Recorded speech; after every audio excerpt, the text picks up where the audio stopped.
සුබ දවසක් අපේ යාළුවෝ හැම දිනටම මේ වීඩියෝ එක ඔබට ගේන්නේ 2026 ජනවාරි 1 වෙනිදාට අවුරුදු උදා වෙන්න තව තියෙන දින 9ක වගේ කාලයක්.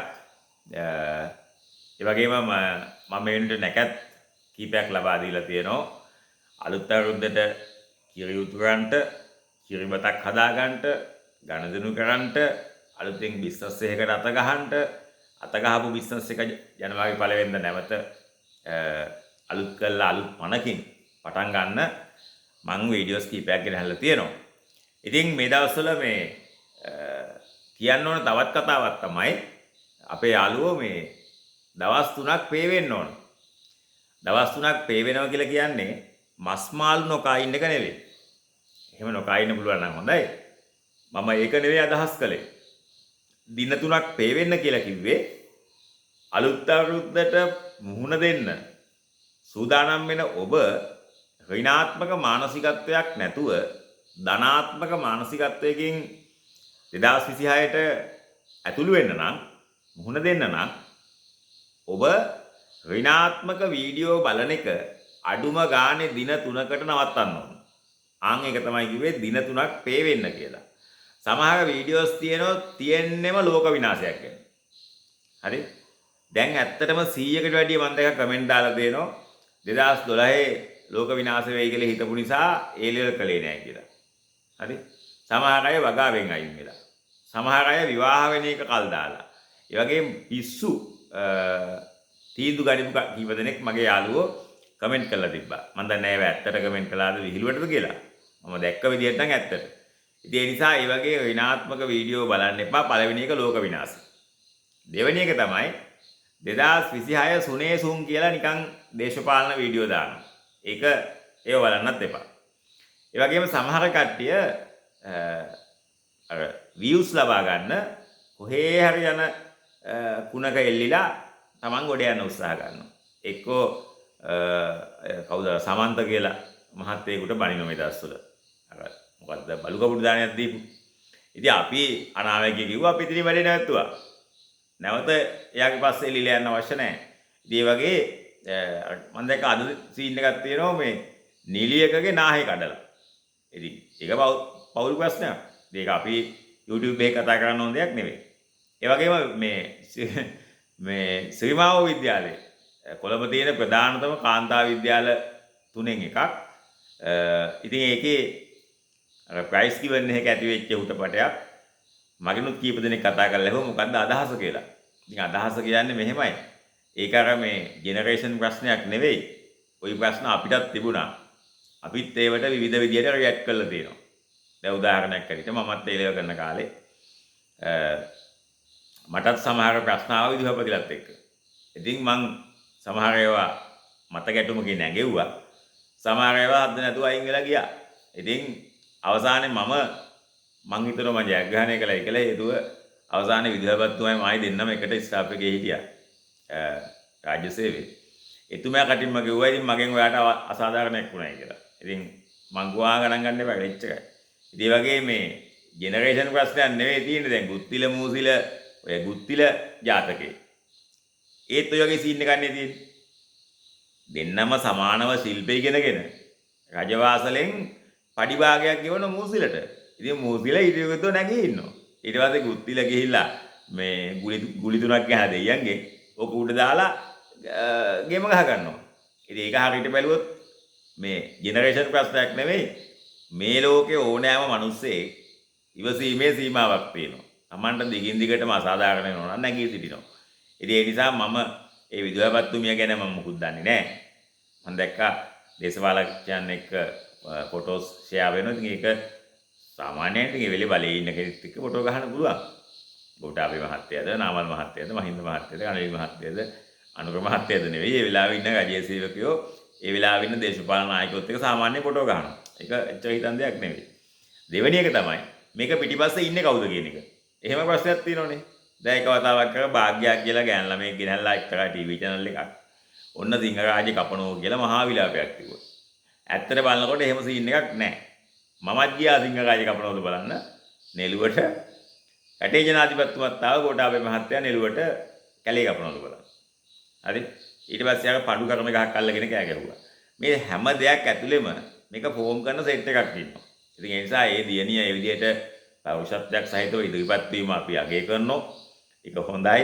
හැබැයි ඒකේ පිටිපස්සේ ඉන්නේ කවුද කියන එකවත් එහෙම නැත්නම් ඇත්තටම ක්‍රීඩා කළා නම් ඒකේ තියෙන විනය සම්බන්ධයෙන් කොහොම හරි විදුහල්පත්තුමිය සහ ඒ දියණිය කියන දෙන්නම නිසා ඒ විද්‍යාලයට බ්ලැක්මේල් වුණා. ඒක හොඳ චිත්‍රයක් නෙවෙයි අඳුනේ. දැන් විසාකා කිව්වහම දේවිබාලිකා කිව්වහම ඊට පස්සේ ඔය සිරිමාව කිව්වහම ටිකක් හොඳ ඉස්කෝලනේ නම තියාගත්තු.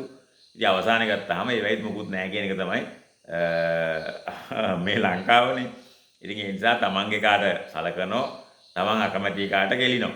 ඉතින් ඒ නිසා ඔය සමහර විදුහල්පතිලා නිසා විශ්වවිද්‍යාලයේ ගිහිල්ලා හොඳ රටට සේවයක් කරන්න ඉඳපු මිනිස්සු සමහර වෙලාවට කුණු බක්කියට වැටුණා. මම දන්න මගේ යාළුවන්ටත් එහෙම වෙලා තියෙනවා. හෙටත් ඒක වෙයිවි. අදත් ඒක වෙනවා. ඉතින් ඒ නිසා හයිය තියෙන එක ෆයිට් කරනවා. හයිය නැති කෙනා ඔළුව පහත් කරගෙන යනවා. ඉතින් ඒ නිසා මේක ජෙනරේෂන් ප්‍රශ්නයක් හැටියට නෙමෙයි මම දකින්නේ. මේක සදාතනික ප්‍රශ්නයක්. ඒ නිසා මටත් ඒකට මුහුණ දෙන්න වුණා. ඔබේ ළමයින්ටත් වේවි.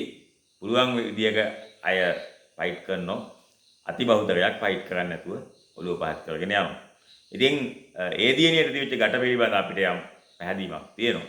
නමුත් ඒක ඇතුලේ තියෙන්නේ මොකක්ද කියන එක අපි අත වශයෙන්ම දන්නේ නැහැ. ඉතින් ඒ දන්නේ නැතුව ඒක පාරිශුද්ධව ඒව කියන්න හොඳ නැහැ.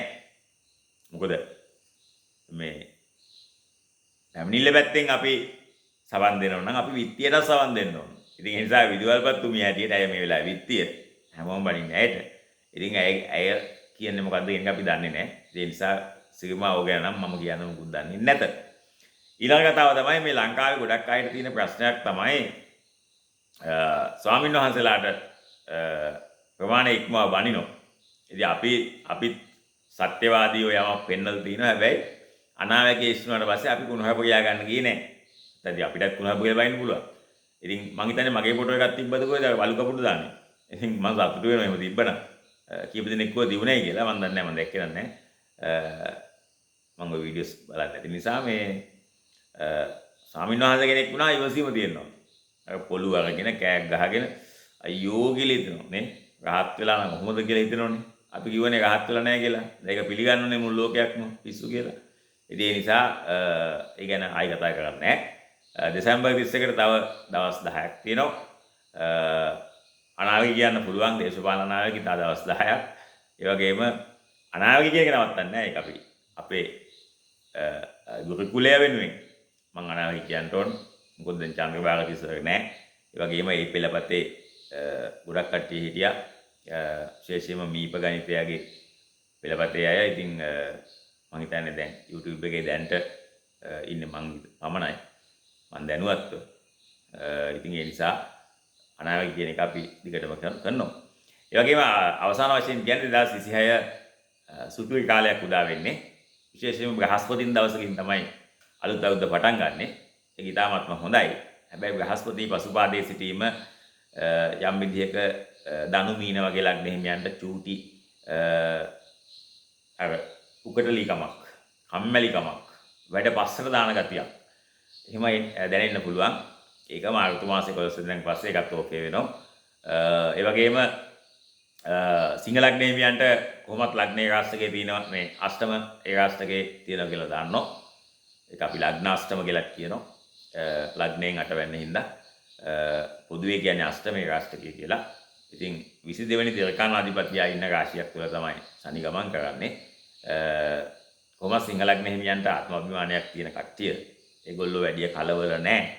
සිංහයා වගේම තමයි. ඉතින් ඒ නිසා ප්‍රශ්නයක් වුණත් ප්‍රශ්නයක් වුණේ නැති ගානට ඉන්න පුළුවන් භවිෂත්වයක් සිංහ ලග්න හිමියන්ට තියෙනවා. ඒ වගේම කටක ලග්න හිමියන්ටත් ලබන අවුරුද්දේ මැද වගේ වෙනකන් ඒ බලපෑම තියෙනවා. යම් විදියකින් 9 10 වගේ කොටුවල සඳු පිහිටලා හිටියොත් ජන්මේ රාශිකේ බලපෑමකුත් තියෙනවයි කියන එක විශේෂයෙන් මතක තියාගන්න ඕනේ.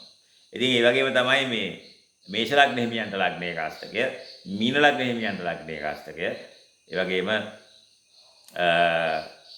කුම්භ ලග්න හිමියන්ටත් ලග්නේ රාශිකය බලාත්මක වෙනවා. සඳුගේ පිහිටීම අනුව ලග්න 12න් ඕනම කෙනෙකුට ජන්මේ ඒකාෂ්ටකයක් තියෙන්න පුළුවන්. මේවා කියන්නේ බය වෙන්න නෙවෙයි. ඒකාෂ්ටක කියන ඒවා අවුරුදු 30කට වතාවක් යෙදෙනවා. නැත්නම් 29 මාස ගානකින් යෙදෙනවා. ඉතින් මේවා ස්වාභාවිකයි. ඕනම කෙනෙකුට යෙදෙන්න පුළුවන්. හැබැයි සමහර මිනිස්සුන්ට ඒකාෂ්ටක යෙදුනහම හොම්බෙන් යනවා. සමහර අය පයින් යනවා. සමහර අය උඩින් යනවා. හිටියටත් වැඩි උඩින් යනවා. ඉතින් ඒ නිසා අපි දැකලා තියෙනවා සමහර අත්දැකීමෙන් කියන්නේ අපේ යාළුවන්ට ඒකාෂ්ටක කාලවල සුවිප් පැදිලක් තියෙනවා. සාමාන්‍ය සුවිප් නෙවෙයි සාමාන්‍යයෙන් ටිකක් දැනෙන සුවිප්. ඉතින් ඒ නිසා ඒකාෂ්ටකයක් ආව කියලා ඔබ බය වෙන්න එපා. හේතුව ඔබේ හඳහන අයිති වෙන කුලකය අනුව තමයි මේක ඩිෆෙන්ඩ් වෙන්නේ. දැන් සමහර හඳහන් තියෙනවා රාජ්‍ය යෝගයේ තියෙන හඳහන්. රාජ්‍ය යෝගය. රාජ්‍ය යෝගය කියන්නේ ඉතා බලවත් යෝගයක්. දැන් මම හඳහන් 10000ක් විතර බලනකොට රාජ්‍ය යෝගයේ තියෙන හඳහන් සාමාන්‍යයෙන් තියෙන්නේ 50ක් විතර. මගේ කැටගරිය ඇතුලේ. තාම රාජ්‍ය යෝගයේ තියෙන හඳහන් 100ක් මං ගාව ලැබෙත් නැහැ. ඉතින් මේ ඊයේ මම රාජ්‍ය යෝගයේ තියෙන හඳහනක් බලලා අවසන් කළා. අපේ හමුදාව විඳපු ශ්‍රේෂ්ඨතම කර්නල් තුමෙක්ගේ හඳහනක්. එතුමා නම කිව්වොත් ඕන කෙනෙක් දන්නවා. ඉතින් මේ එතුමා අත වශයෙන්ම ඉතා බලවත් හඳහනක් දෙන කෙනෙක් සහ ඔහු ඉහළ පෞරුෂත්වයක් තියෙනවා ෆොටෝ එකෙන් බැලුවත්. ඉතින් යාපනයේදී මිනිස්සු මල් මාලා වලින් වහලා ඔසවාගෙන ගියා ටැමිල් මිනිස්සු. ඉතින් දමිළ සිංහල සංහිඳියාවේ හොඳම සංකේතය එතුමා. ඉතින් එතුමාගේ රාජයෝග තියෙනවා. මේ දවස්වල එතුමාට ජන්මේකාෂ්ටකයක් තියෙනවා. 2029 වගේ වෙනකොට ඒවා අවසන් වෙනවා. ඉතින් මං හිතන්නේ මගේ පෞද්ගලික කියවීම අනුව නම් එතුමා ඡන්දෙ ඉල්ලුවොත් නම් මොන පක්ෂෙන් ඉල්ලුවත් අංක 1කට දිනනවා. හේතුව ඔහු යාපනයෙන් ඉල්ලුවත් දිනනවා. සිංහලෙක් හැටියට. හේතුව යාපනයේ මිනිසුන්ගේ හදවත් ස්පර්ශ කරපු නායකයෙක්. ඔහු නායකයෙක් ඇත්තටම.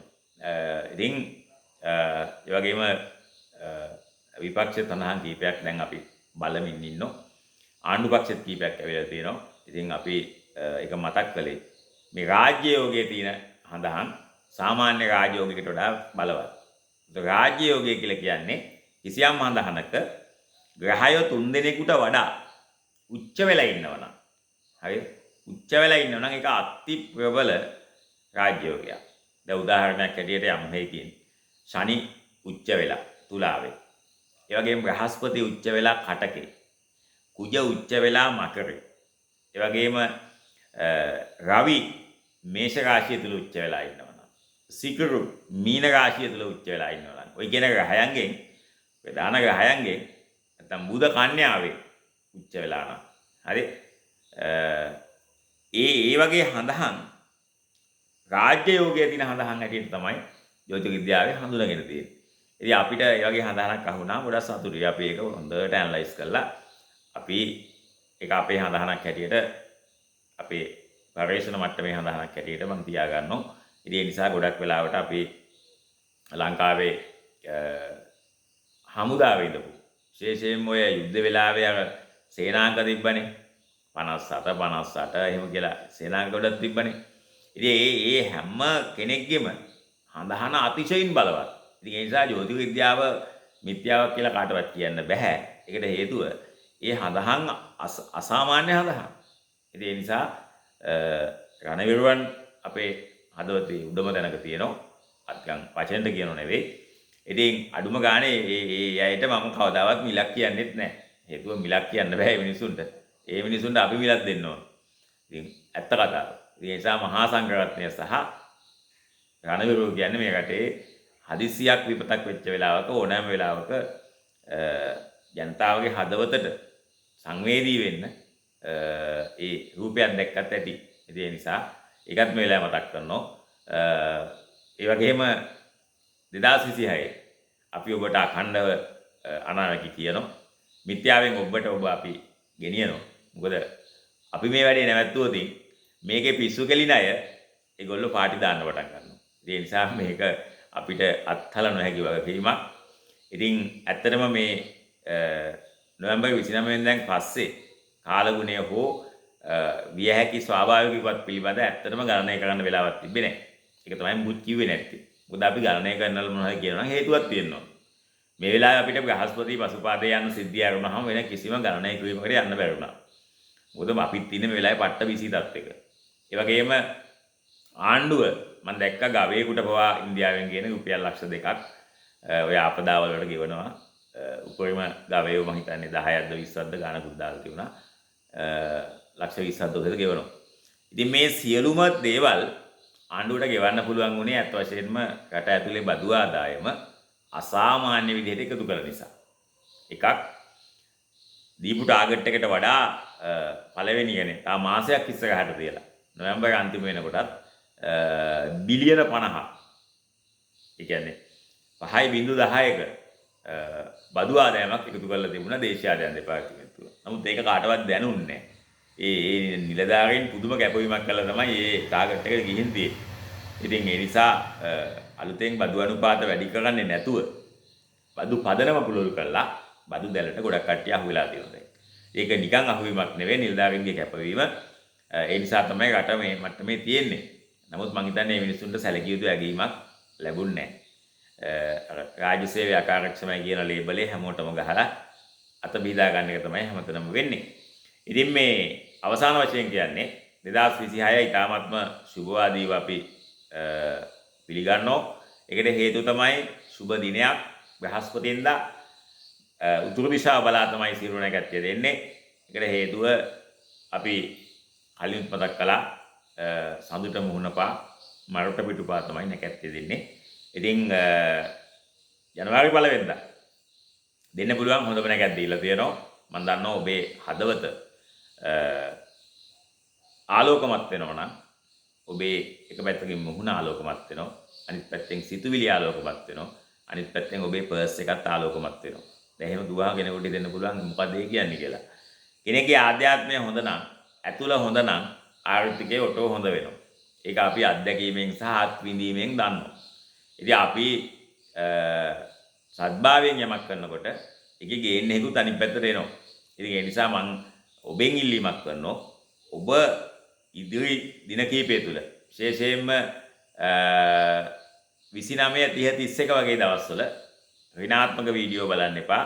ලෝක විනාශ වෙනවා කියලා දැක්ක ගමන් කමක් නැහැ කියලා නිකන් ඉන්න. ඇයි ඒ? ඉතින් ලෝක විනාශ වෙනවා හැමෝම විනාශ වෙනවනේ.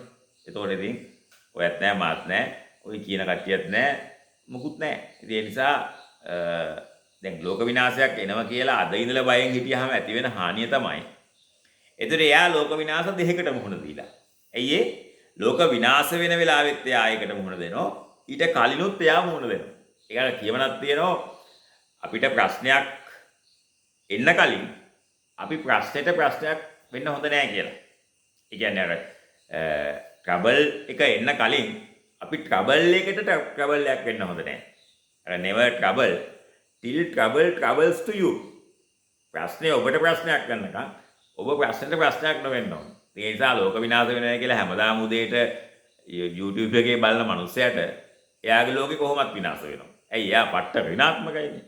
නිසා ලෝකේ වැදගත් වෙන්නේ ධනාත්මකව උඩුගම් බලා පීනන මිනිස්සු නිසා තමයි මේ රටේ ඉකොනොමි එක ආර්ථිකය මේ හැමදේම තියෙන්නේ. සමහර මිනිස්සු ඉන්නවා අස්වැසුමෙන් කාලා බීලා ඒකටවත් සාධාරණයක් කරන්නේ. ඒකටත් මොනවා හරි FB එකේ අසුභවාදීයකට තමයි කොටන්නේ. ඉතින් අපි බලමු 2026 මම නම් හිතන්නේ 25ට වඩා ගේමක් ගහන්න පුළුවන්. මොකද ආපදා කියන ඒවා හැමදාම එන්නේ නැහැ. එහෙම ආපදා හැමදාම එනෝ නම් මේ ලෝකේ පවතින්නේ නැහැ. ඒ නිසා සබාදහම තමයි මේ සියල්ල තීරණය කරන්නේ. අපි ඊට අවනත විය යුතුයි. ඒක තමයි අටලෝ දහම. කෙනෙක්ගේ ආර්ථිකය ලොස් වෙනකොට ආධ්‍යාත්මය අවදි වෙනවා. හරි? ආධ්‍යාත්මය අවදි වෙනකොට නැවත අපිට ආර්ථිකය අවදි කර ගන්න පුළුවන්. මම නම් එහෙම විශ්වාස කරනවා. ඉතින් බෞද්ධයෝ තමයි අතිබහුතරයක් ලංකාවේ ඉන්නේ. හැබැයි දුප්පත් වෙලා ඉන්නේ බෞද්ධයෝ. හේතුව බෞද්ධයා හේතු කීපයක් නිසා කම්මැලි වෙලා තියෙනවා. මූලිකම දේ බුදුහාමුදුරන්ගේ ආර්ථික වැඩපිළිවෙල පිළිබඳ මෙලොව අවබෝධයක් නැතිවීම. ස්වාමීන් වහන්සේලා ධර්මයේ දේශනා කරන්නේත් නැහැ, කට්ටිය හොයන්නෙත් නැහැ. කාලීන බණ කියලා කියන්නේ කාන්තාවෝ ගැන මොනවා හරි ඕපදූප. ඒව දැන් වැලියු.